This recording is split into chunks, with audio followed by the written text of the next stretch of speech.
Hey gamers, are you ready to level up your Linux gaming experience? 2025 kicks off with a bang, thanks to Nobara 41, a Fedora-based gaming distro designed to make Linux gaming effortless. From powerful tools to a smoother gaming experience, Nobara 41 has a lot to offer.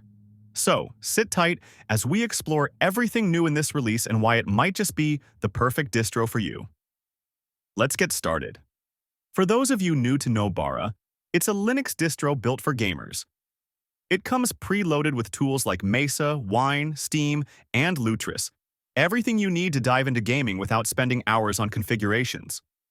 Whether you're gaming on a desktop or a handheld device, Nobara makes it easy. And with Nobara 41, things just got even better.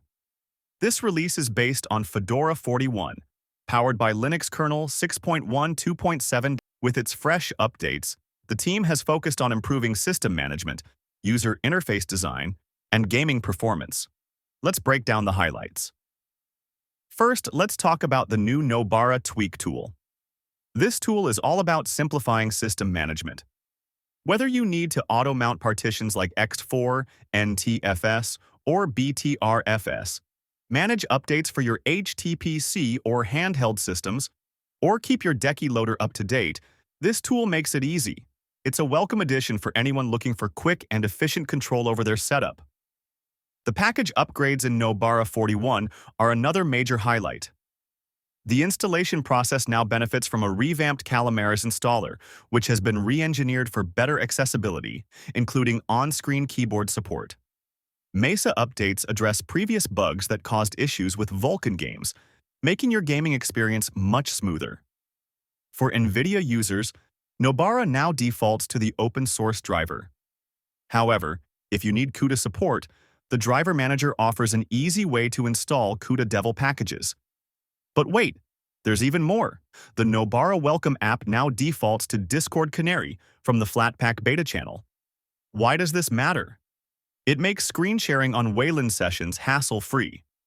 Plus, the Nobara Updater can now install RPM files with just a double-click.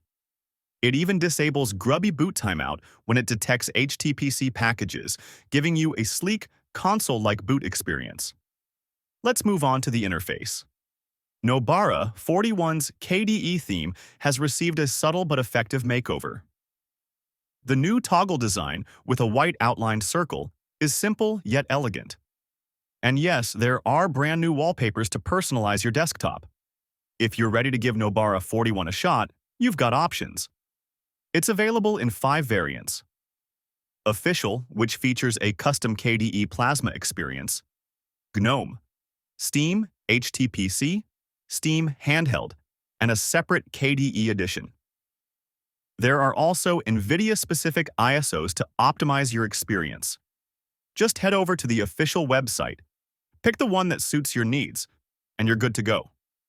Host back on camera with upbeat music. So, what do you think about Nobara 41? Are you excited about the new tweak tool, the updated drivers, or maybe those fresh wallpapers? Personally, I think this release makes gaming on Linux more accessible and enjoyable than ever. Don't forget to hit that like button, subscribe to the channel, and turn on notifications so you don't miss any future updates.